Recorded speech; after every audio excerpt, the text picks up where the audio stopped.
The voice of Indiana County, WCCS 101.1 FM, AM 1160, WCCSradio.com. We, of course, are one of those hotbeds of wrestling, especially when you get into the winter months. Our conversation with the folks from Flonationals this morning brought to you by Marcus & Mack, voted best personal injury law firm in the Best of Indiana County contest. Marcus & Mack, a law firm representing injured people. Heather Marcozzi, Paul Myers with us, and the Mid-Winter Mayhem is not only just about to begin, it literally is just about to begin, Heather. Yes, it is.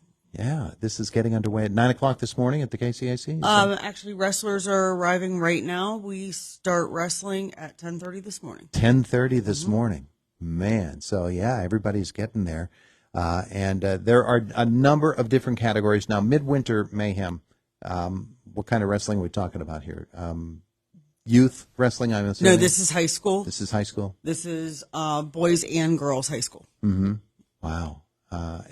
And boy, I don't know how parents get this all scheduled, but they manage to do it. It's a circuit, isn't it, Paul? Yes. It's a lifestyle. It takes months of planning to get something like this done. Mm-hmm. Yeah. So tell me what the highlights are for you today as they get everything underway. It's a 3-day event. Yeah, so high school starts today and tomorrow. There's 58 boys teams and approximately 24 girls teams competing. So ton of wrestling. It'll be 2 full days of varsity, and then the youth side will be Sunday. Now, are there club teams? No, they're high school They're PIAA actual high teams. school PIAA teams. Yep. So the big ones are here, huh? Yes. Yeah. 58 total teams. Yeah, and one of the great things about something like this is that when these teams come in to wrestle, we know that the guys and the gals, they've all wrestled each other a lot in the past, but rivalries begin to build, don't they? And so this is a chance to renew some of those. Yeah, well, another benefit to a tournament like this with having 58 teams all across Pennsylvania is that there's a team from every district. So a lot of teams like an event like this because they get to see a lot of teams that they don't see on a typical basis, which helps them possibly prepare for postseason. Yeah. Seeing teams from all across the state, you might see one of them in your state bracket that you haven't seen all season. Yeah.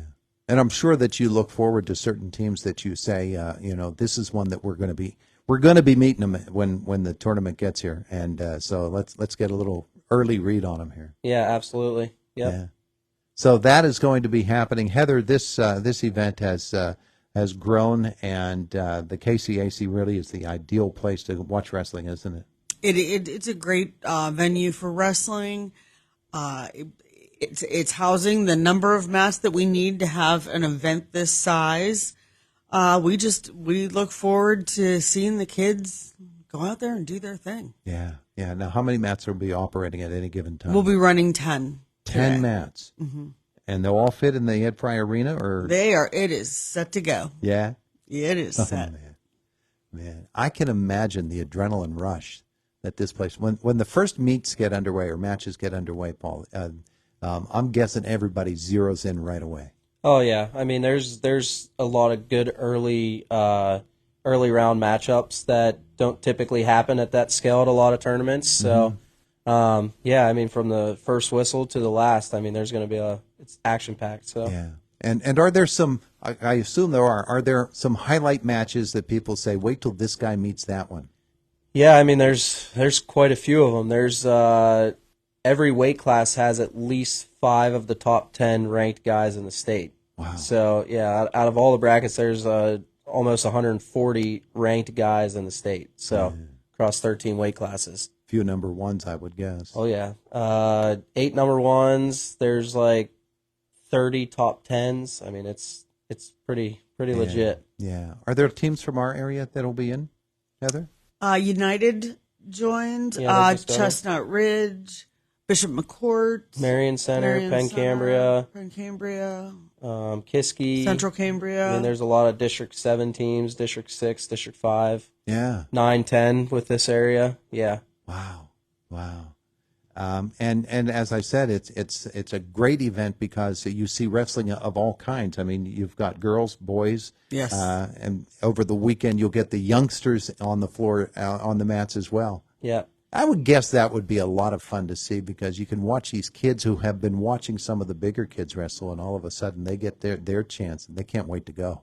Yeah, I mean, even for Saturday, we're giving kids wrestling on Sunday free admission into the placement rounds and the finals. So it is a good opportunity for them to get to see some of the names that they see in the papers that they don't get to see on an everyday basis. So. Yeah.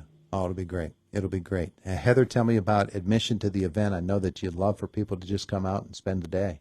Yeah, admission is open to the public. It's $20 for one day, $30 for 2 days.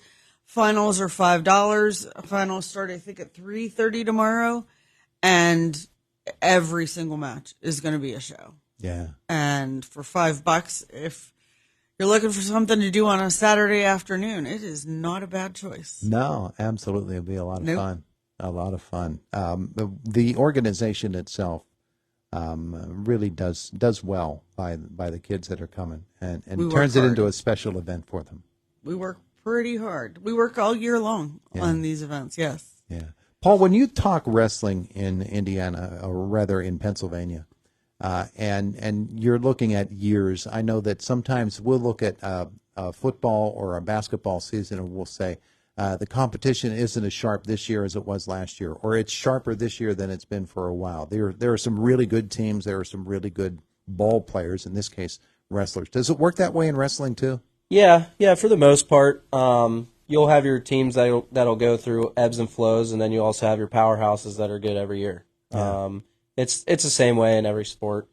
The good thing about a tournament like this is you can pick and choose some of the teams you let in. So this year with the additions of like a Central Mountain, for example, they're a perennial powerhouse in District 6, state duels every year. LaSalle College is coming from out east. They were at the state duels last year. They have 60-some kids on their roster, which is unheard of. I mean, they're bringing 40 JV guys. So, whenever you come to an event like this, you're going to see the best competition from the first whistle. Mm-hmm. So, Are there specific matches that you're looking forward to?